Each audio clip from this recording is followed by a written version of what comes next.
So the first question is, you interviewed a number of famous architects yourself for TV program. For TV program BBC. And so my question for you is, what kind of question would you want to ask yourself to begin this interview? Sorry, that's too good. There's a stumping shot. What kind of question? I'd like to ask, what do you think what is the intention of your work? What is the intention of your work? So I asked myself that question, and now I answer it. You can answer it. I guess for me, my interest in architecture is to really find strategies which emanate new senses of publicness for me. And what I mean by publicness, I mean new ways of seeing each other and new ways of being with each other. And the way I see architecture as an agency to kind of facilitate this kind of opportunity within public life. And was there a particular question that you ask all architects? Yes. The first question was, what was the encounter with the generation before that inspired them, was very important to me. And what was the kind of, what could they decipher what was the kind of spirit of that encounter? And what did it mean to them? And why were they enthused by it or not enthused by it, really? So in a way, I was trying to kind of find a kind of genealogy of ideas percolating. Mm-hmm. Yeah. So are you talking about like Louis Kahn? Yeah, Louis Kahn or Louis Sert or Gropius or or late Corbusier or Mies or really what was the kind of influence, or Alto? Sorry, I'm talking second generation. Like I'm talking Alto. I'm talking that sort of generation. And what was the response? It varied completely from with Oscar he met. Le Corbusier. He met the first generation. He met everyone, but he met Le Corbusier when he was 27, and that changed his life.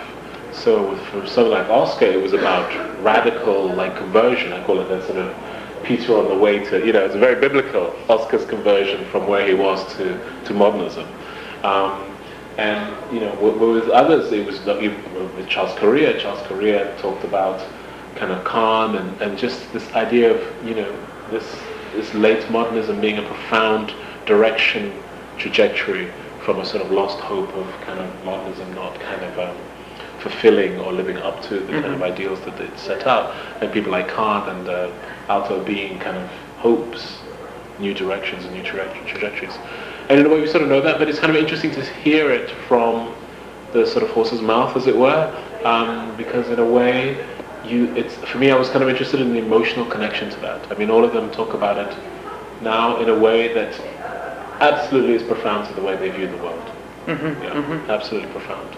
And I find that really interesting, that actually architects kind of, as it were, drink from very small sources. It's the same water pond all these people kind of going to. Yeah.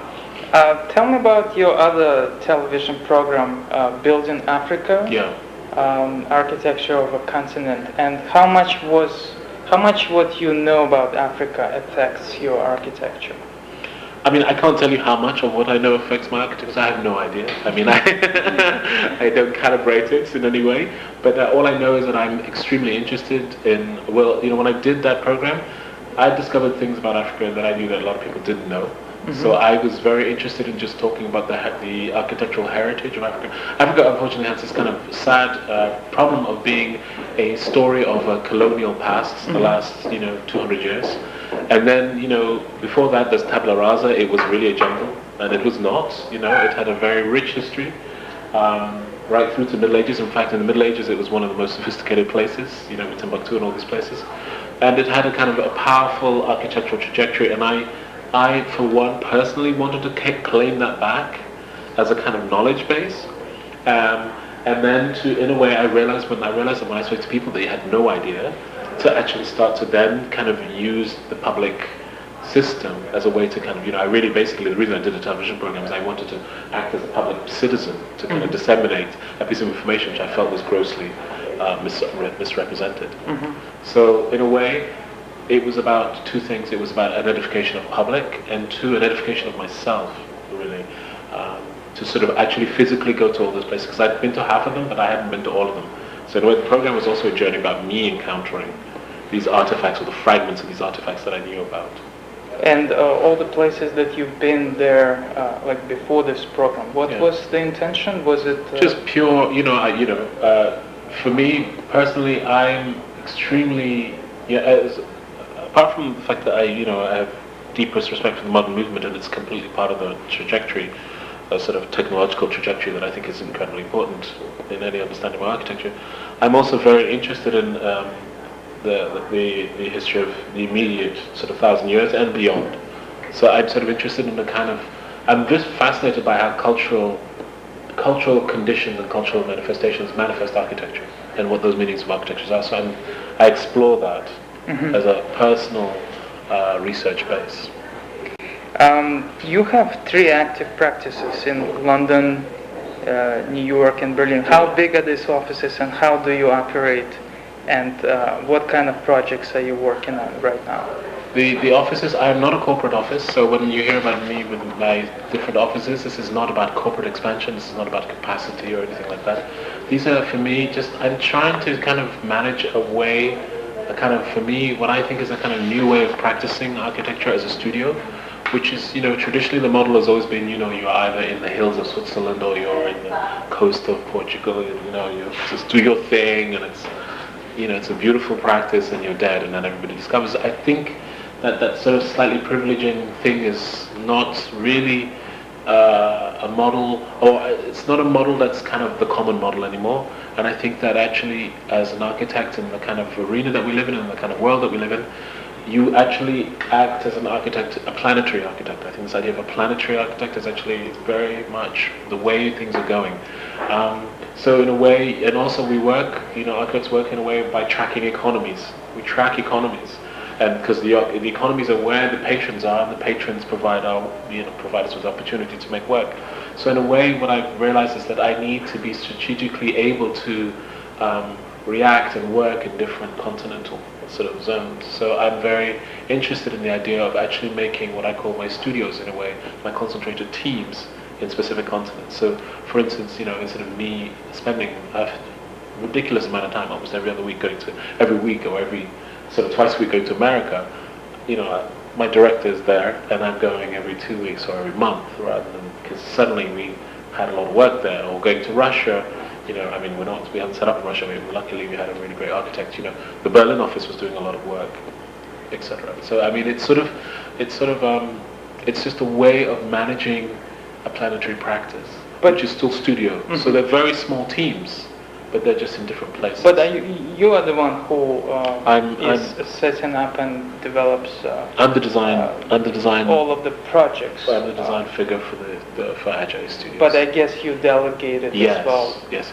Essentially, each team is spearheaded by a director who's been with me for a very long time, and that's how the studios are being made. It's this, teams that have been, a director who's been with me for a very long time, who then becomes the associate director for that company, for that sort of group, where they may be. The wonderful thing about architecture is that it's slow. Thank God. If it was fast, it would be impossible. So, projects take 5 years, 3 years, really at the minimum. 2 if you're so really lucky. So there's a chance to work. You can work. On parallel tracks. Exactly. You are known for various collaborations with well-known artists. How did these opportunities come about? I sought the opportunity. As another way of kind of rethinking practice now. I wanted to kind of think of practice more like master builders rather than architect and artist or sort of authors. So it was about kind of specialists who come together to kind of make complete works, really. And in a way also really thinking about that sort of German word, which is, complete work. Gesamtwerk is kind of very, or Gesamtkunst, is a kind of very powerful idea that actually you bring together the right expertise to completely fulfill the artistic and technical aspirations of something. And I thought that in that arena, one couldn't fulfill that on its own, but one would have to kind of bring in the expertise of the kind of creative and the technical.